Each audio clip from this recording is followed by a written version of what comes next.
Morning audience. Now we will be presenting my research title is Soft System Methodology Approach in Adoption Information Technology Case Study of E-Government Implementation in Bandung. My name is Farah Alfanur from Institute Management Telkom Indonesia. So what is e-government? Based on World Bank definition, e-government refers to the use of government of information technologies such as wide area networks, the internet, and mobile computing that have the ability to transform relations with citizens, business, and other arms of government.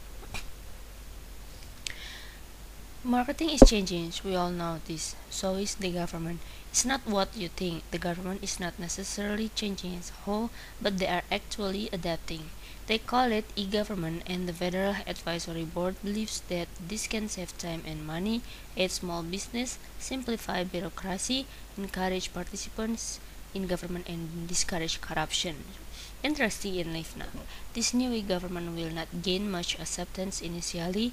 To do this, there must be educational tools and proper marketing to truly build a trust for the government through the internet.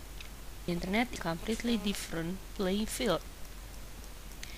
And the effective e-government can provide a wide variety of benefits, including more efficiency and savings for governments and business, increased transparency, and greater participation of citizens in political. ICTs are already widely used by government bodies, just as in enterprises, but e-government involves much more than just the tools.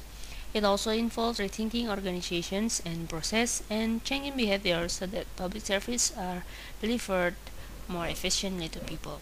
Implement well, e-government allows citizens, enterprises, and organizations to carry out their business with government more easily, more quickly, and at lower cost.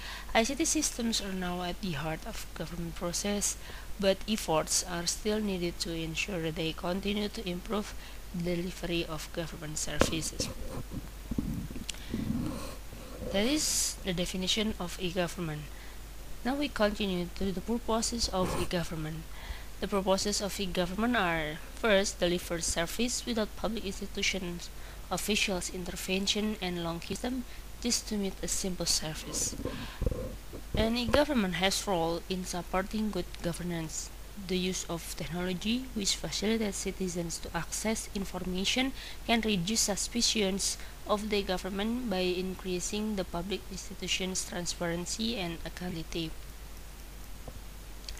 Another purposes of e-government are: e-government can also escalate public participation, where citizens being able to be involved in the e-government decision-making activity. Hopefully, e-government improve bureaucratic productivity and efficiency and increase economic development. Now we talk the e-government environment.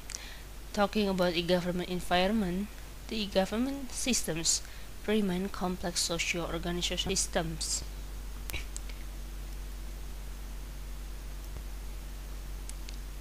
Because there are many people in the government system. The stakeholder in the government environment are municipal government, who have a responsibility from central government to make the government system for their municipality to deliver service for citizens, and municipal government unit. Citizen, in this case citizen of Bandung municipality, and e-government consultant, who help municipal government to create and maintain the system. These stakeholder groups are analyzed in this research based on the real condition and the data that was collected by the researcher. The government uses information technology as a mechanism to improve quality, access, and improve efficiencies for citizens. If we look about this here, they have a different perspective. About e-government project, and this can lead to a conflict among them. So how about this situation, and how about this problem? To analyze the case, researchers use soft system methodology, or we call it SSM. SSM was developed by Peter Checkland in the late 60s at the University of Lancaster in the UK. Originally, it was seen as a modeling tool, but in later years it has been seen increasingly as a learning and meaning development tool. Although it develops models, the models are not supposed to represent the real world, but by using systems rules and principles allow you to structure your thinking about the real world. The models are neither descriptive or normative, though they may carry elements of both. One of the interesting things about SSM is that it constrains your thinking in order for you to expand your thinking, thus blowing away the idea that system thinking is always expansive. Like many other systems approaches, the heart of SSM is comparison between the world as it is and some models of the world as it may be. Out of this comparison arise a better understanding of the world and some ideas for improvement. In classic SSM, the research begin with a real-world problem, or perhaps situation is a better word. SSM also methodology well suits identifying and understanding the multiple perspectives and conflicts which exist within a problem context, as well as developing ways of accommodating the various interests. So this is why we use soft system methodology, because we can understand the multiple perspective and conflicts with SSM methodology.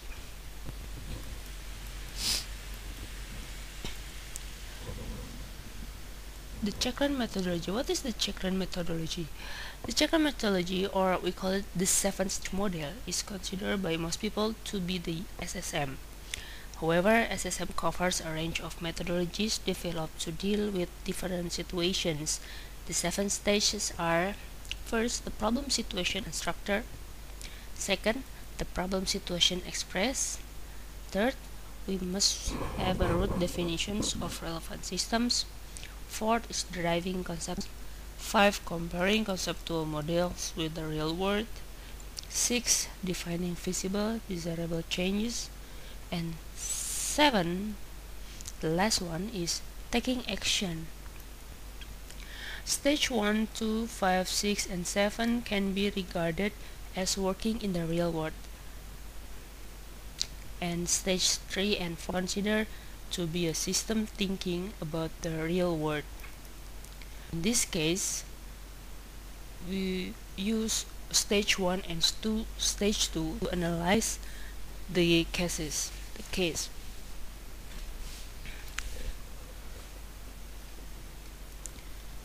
First, we look at stage 1.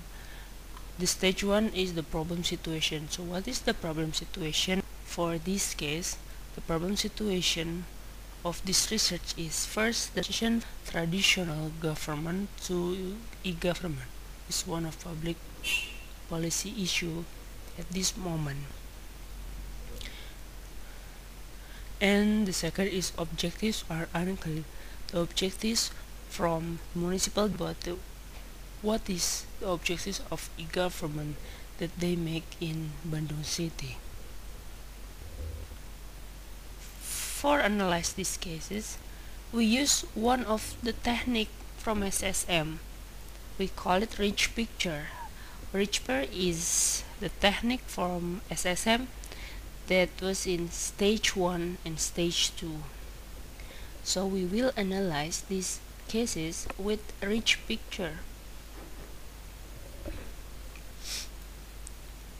Rich pictures were particularly developed as part of Peter Checkland's soft system methodology for gathering information about a complex situation. And based on Garfield in 1966, McKim in 1980, Sean in 1984, and Parker in 1990, the idea of using drawings or pictures to think about issues is common to several problem solving or creative thinking methods. It is the rich pictures. Because our intuitive consciousness communicates more easily in impressions and symbols than in words.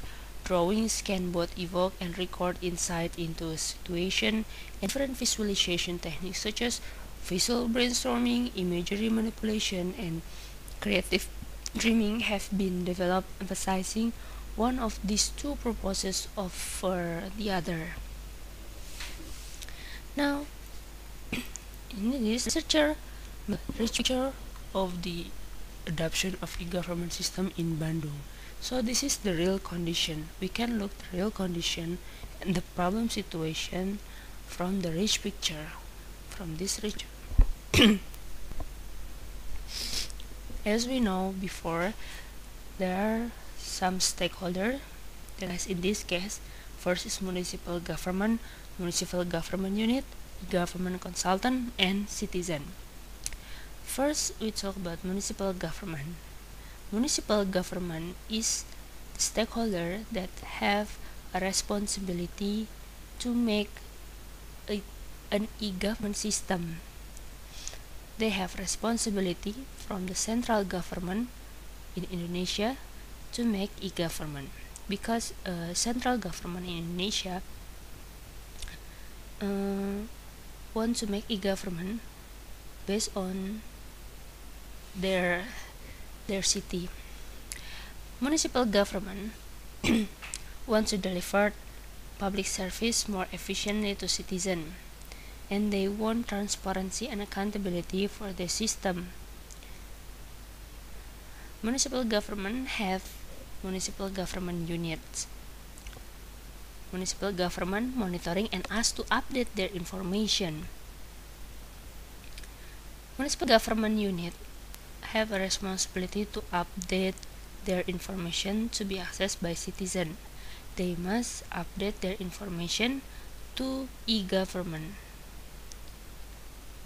But the real condition, they very rarely update their information to the website. And also, most of them are not ready for change from traditional government to e-government. So this is the problem. Municipal government want to make a better service, but they have difficulty from the municipal government unit because the information that can be accessed from the citizen is very updated.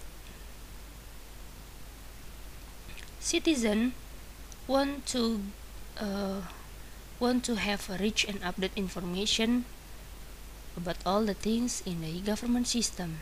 They want simple service, paperless, and they want to monitoring transparency and accountability about their government. So this is the responsibility for municipal government to have a transparent and accountable and delivered service more efficiently to citizens. Some citizens have a digital divide. So how these citizens who have a digital divide can access the e-government? They have difficult to access because they have no PC or laptop, and they also not understand about the internet.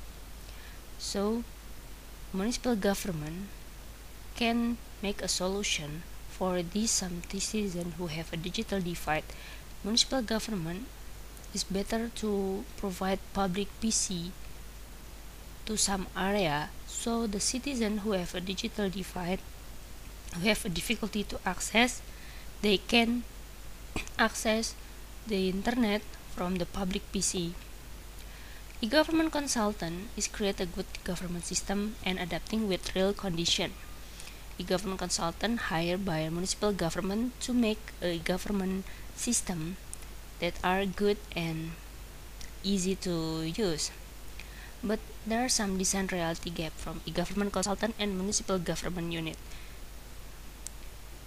Some municipal government units cannot understand, or they are not usual with the system. So how about e-government consultant to some citizens who have a digital divide? They must make an easy to use system. So here's the conclusion and conclusion. First is Broad and holistic analysis before committing to technology-intensive solutions is important. Second, the need for focus on socio-technical methods for the development of e-government-related system. And the third is the team or stakeholder coming to a shared understanding of the context was the key. So this is my presentation. Thank you very much, and we are welcome for a discussion. Thank you.